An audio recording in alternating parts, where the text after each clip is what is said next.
శ్రీ గురుభ్యో నమః.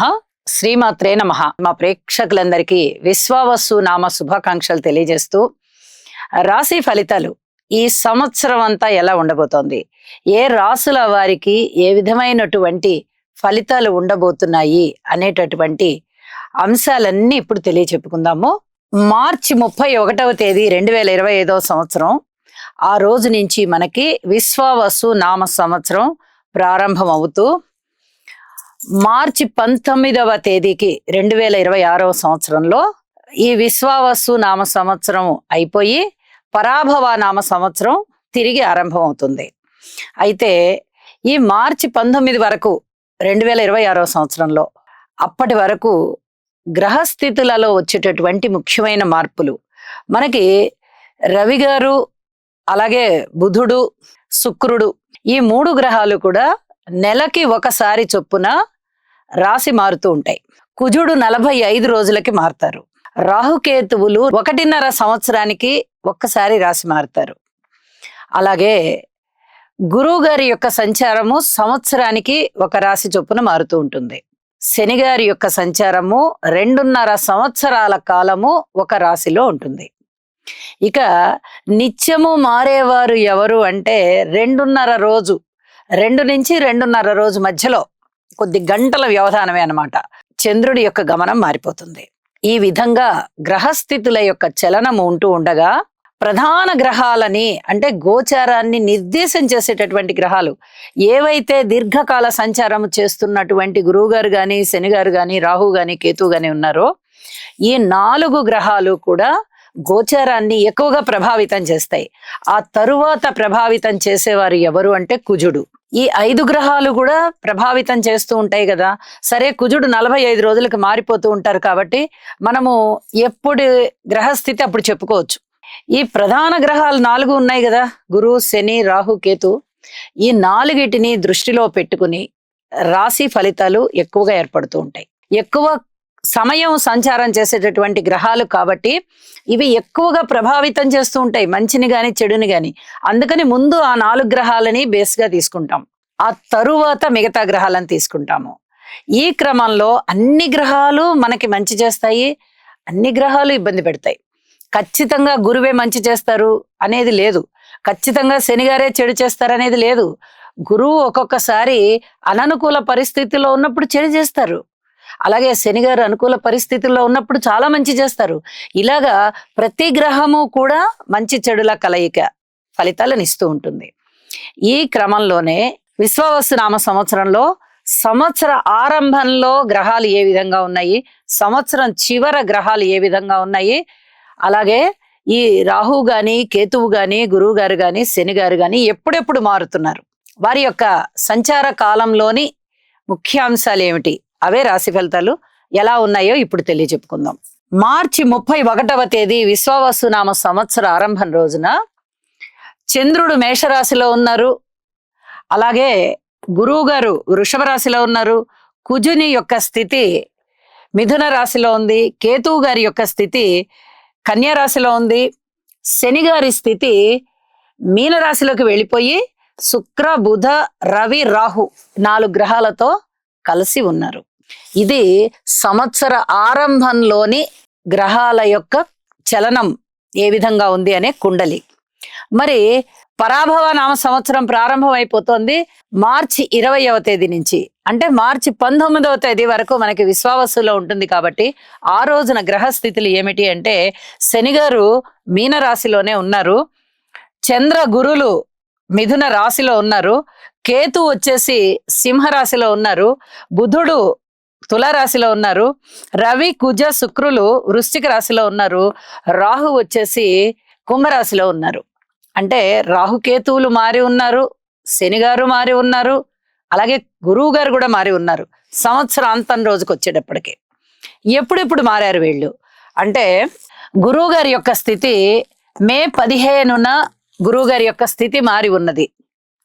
అలాగే మే 20వ తేదీన రాహు కుంభరాశిలోకి వచ్చారు, కేతువు సింహరాశిలోకి వచ్చారు. ఇక అక్టోబర్ 19వ తేదీన గురువు గారు అతిచారంతో 1 సంవత్సర కాలం పాటు రాశిలో సంచరించవలసినటువంటి గురువు గారు మనకి మిథున రాశిలో సంవత్సర కాలం అవ్వకుండానే మే 15 నుంచి అక్టోబర్ 19, అంటే కేవలం నిండుగా 5 నెలలు కాలం అయ్యేటప్పటికి అతిచారం అంటాం దాన్ని. అతిచారం వల్ల టక్మని కర్కాటక రాశిలోకి వచ్చేసి ఉచ్చ పొందారు. ఇది చాలా చెప్పుకోదగ్గ విశేషం. ఈ గ్రహ ఫలితాలన్నింట్లలోనూ గురువు గారి మార్పు అతిచారం వల్ల ఉచ్చలోకి రావడం అనేది చాలా గొప్ప మార్పు అన్నమాట. ఇటువంటి మార్పు 5 నెలలకే జరిగింది. సంవత్సర కాలం నడవవలసినటువంటి గురువు గారు 5 నెలల కాలానికే అతిచారంతో వచ్చేసి తిరిగి మళ్ళీ వక్రించారు. వక్రించి ఎప్పుడు వెళ్ళారంటే డిసెంబర్ 6వ తేదీన, అంటే ఇంచుమించుగా ఒక నెల 15 రోజుల కాలం అనుకుందాం. నెల 15 రోజుల కాలానికి మళ్ళీ వక్ర గమనంతో మిథున రాశిలోకి వెళ్ళిపోయారు. ఇక్కడ దగ్గర నుంచి మార్చి 19వ తేదీ వరకు, అంటే విశ్వావసు నామ సంవత్సర చివరి రోజు వరకు కూడా అదే రాశిలో ఉన్నారు. గ్రహస్థితులలో వచ్చిన మార్పులు ఈ విధంగా ఉండగా, ఇక ఏ రాశి వారికి ఎలాంటి ఫలితాలు ఉంటాయి అనేది ఇప్పుడు తెలియచెప్పుకుందాము. మీనరాశి. మీనరాశి వారికి ఈ విశ్వావసు నామ సంవత్సరంలో చాలా జాగ్రత్తగా ఉండాలి అని తెలియచెప్పే కాలం ఉంది. అయితే ఇక్కడ పంచగ్రహ కూటమితో వీరికి సంవత్సరం ప్రారంభమైంది. ఈ సంవత్సర ప్రారంభానికి ముందు రోజునే షష్టగ్రహ కూటమి జరిగి ఉంటోంది. ఈ ప్రభావాల కారణం చేత తప్పనిసరిగా నవగ్రహ హోమాలు చేయించుకోండి. ఇది చాలా చాలా చెప్పదగినటువంటి సూచన. ఆరోగ్య రీత్యా జాగ్రత్తగా ఉండాలి, సంతాన రీత్యా జాగ్రత్తగా ఉండాలి, పితృవర్గ రీత్యా, మాతృవర్గ రీత్యా, భాతృవర్గ రీత్యా, భార్యాభర్తల రీత్యా, అలాగే ఆరోగ్య రీత్యా, ప్రయాణాల రీత్యా, విదేశీ యానాల రీత్యా, ఉద్యోగ రీత్యా, ఏదైనా వ్యాపారాలని విస్తరణ చేయాలంటే దాని రీత్యా, ఇక అన్ని అంశాలలోనూ పూర్తి జాగ్రత్తలు తీసుకోవాల్సిందే. రాహు గారి యొక్క సంచారము మే 20న వ్యయస్థానంలోకి వస్తోంది. చెప్పుకోదగ్గంత మార్పులేం లేవు. ఇప్పటి వరకు శనిగారు ఉన్నారు వ్యయంలో, ఇప్పుడు రాహు వస్తున్నారు వ్యయంలోకి. శనివత్ రాహువు కుజవత్ కేతువు అని చెప్పుకునేటటువంటి మన సూత్రానికి తగినట్టుగానే ఇక్కడ రాహు గారి యొక్క సంచారం వ్యయంలో జరుగుతుంది. అయితే సప్తమం నుంచి షష్టంలోకి వస్తున్నారు కాబట్టి కేతువు వల్ల చాలా చాలా ఉపయోగాలు ఉంటాయి. భక్తి జ్ఞాన వైరాగ్యాలు ఇనుమడిస్తాయి. ఆరోగ్యం కొంచెం సమకూరుతుంది. అనుకోని విధంగా ధనం వస్తూ ఉంటుంది. మరి మిగతా గ్రహాల యొక్క అనుకూలత ఉందా అంటే, గురువు గారి యొక్క రాశి మార్పు మే 15న అర్ధాశ్రమంలోకి వస్తోంది. ఇది అంతగా బాగుండదు. మాతృవర్గ రీత్యా కానీ, ఏదైనా పెట్టుబడులు పెట్టేటటువంటి స్థిరచరాస్తుల విషయంలో వాటి రీత్యా కానీ అధిక జాగ్రత్తలతో ఉండాల్సిందే. పెద్దల్ని సంప్రదించుకోవాలి, గురువుల్ని సంప్రదించుకోవాలి, పెద్దలకి సేవ చేయాలి, ఆలయానికి సేవ చేయాలి. ఇలా ఏ రకంగా అయినా మీరు గురుసేవ చేయాలి, దైవ సేవ చేయాలి, మాతృసేవ చేయాలి. అప్పుడు మాత్రమే మీకు చాలా ప్రశాంతంగా ఉంటుంది. ఇక అక్టోబర్ 19న గురువుగారి అతిచారం వల్ల పంచమ స్థానంలోకి వస్తున్నారు. ఇక అద్భుతమైన కాలం. 1.5 నెల కాలం పాటు గురువుగారు పంచమ స్థానంలో ఉండడం చేత మీనరాశి వారిని 9వ దృష్టి చేత చూస్తూ ఉంటారు కదా. ఇక అద్భుతమైన ఆరోగ్యం బాగుండడం కానీ, ఆయుర్వృద్ధి జరగడం కానీ, అంటే అనారోగ్యాలు తగ్గిపోవడం కానీ, సంతానం చాలా అభివృద్ధిలోకి రావడం కానీ, అనేక రకాలుగా భార్యాభర్తల మధ్య అనుకూలత ఉండడం కానీ, ఏది ఇప్పటి వరకు మీకు ఎంత అసంతృప్తి ఉందో, అసలు మాకు ఏ పనులు జరగట్లేదు, చాలా అసంతృప్తిగా ఉంది, ఒక్క విజయాన్ని కూడా మేము పట్టుకోలేకపోతున్నాం అని ఎప్పుడైతే మీరు అనుకుంటూ ఉంటారో, ఎంతకాలం నుంచి అయితే అనుకుంటూ ఉంటారో, అవన్నీ కూడా తుడిచిపెట్టుకుపోయినట్టుగా గురువుగారి పంచమ స్థాన సంచారము మీకు చాలా చాలా అద్భుతమైన ఫలితాలను తెచ్చిస్తోంది. ఇది మళ్ళీ మీకు ఊపిరాడినట్టుగా, ప్రాణం పోసినట్టుగా ఉంటుంది. సన్మాన సత్కారాలు ఉంటాయి, అధికమైనటువంటి విజయాలు ఉంటాయి, కార్యసిద్ధి ఉంటుంది, కార్య అనుకూలత ఉంటుంది, బంధువర్గ ఆదరణ ఉంటుంది, ఊహించని విధంగా ధనరాబడి ఉంటుంది. ఇత్యాదివన్నీ కూడా చాలా చాలా బాగుంటాయి. మీ ఆశయాలు సిద్ధిస్తాయి. ఇది తథ్యం.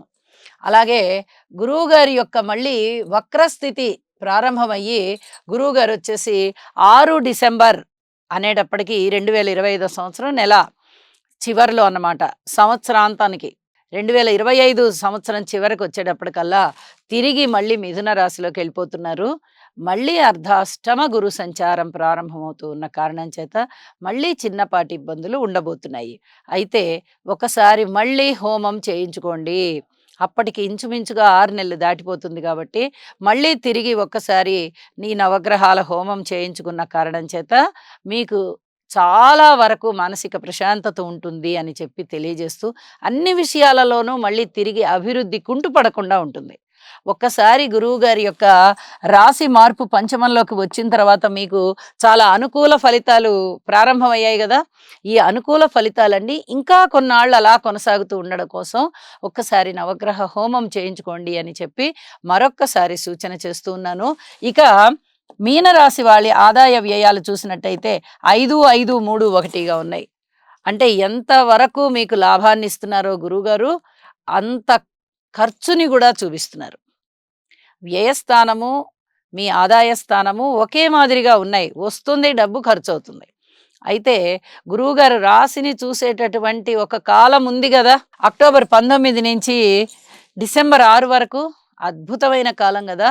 ఇక మీకు కీర్తి ప్రతిష్టలు విన్నంటి ఉంటాయి కాబట్టి 3 భాగాల కీర్తి ప్రతిష్టలు కూడా గురువుగారి పంచమ స్థాన స్థితి వల్లే వచ్చాయి అని చెప్పి తెలియజెప్పుకోవచ్చు. అయితే అవమానాల విషయంలో ఒక్క భాగమే ఉంది కాబట్టి దాని గురించి మనం అంతగా ఆలోచించవలసిన అవసరం లేదు. ఆ మాత్రం ప్రతి మనిషికి ఉంటూనే ఉంటాయి కాబట్టి ఇక దాన్ని తీసేసేయండి, మర్చిపోండి అని చెప్పి కూడా తెలియజెప్తున్నాను. గత 2.5 సంవత్సరాల కాలం నుంచి చూసినట్టయితే శనిగారి బలం లేదు. ఏలినాటి శని ప్రారంభమైంది. గురువుగారి బలము లేదు. ఇక్కడ రాహుకేతువులు కూడా రాశిలోకి వచ్చేసి ఇంచుమించుగా 1.5 సంవత్సరాల కాలం నుంచి ఇబ్బంది పెడుతూ ఉన్నారు. మరి ఇంత ఇబ్బంది పెడుతూ ఉన్నప్పుడు ఇప్పుడు మారిన గ్రహస్థితుల రీత్యా ఎంత మేరకు బాగుంటుంది అంటే, గురువుగారు అతిచారంలోకి వెళ్ళినప్పుడు చాలా బాగుంది. మే 20 నుంచి కేతువు యొక్క షష్ఠ స్థాన స్థితి బాగుంది. ఈ రెండూ కూడా బాగున్నాయి కాబట్టి కొంతవరకు వీరు ఊపిరి పీల్చుకున్నట్టుగా ఉంటుంది.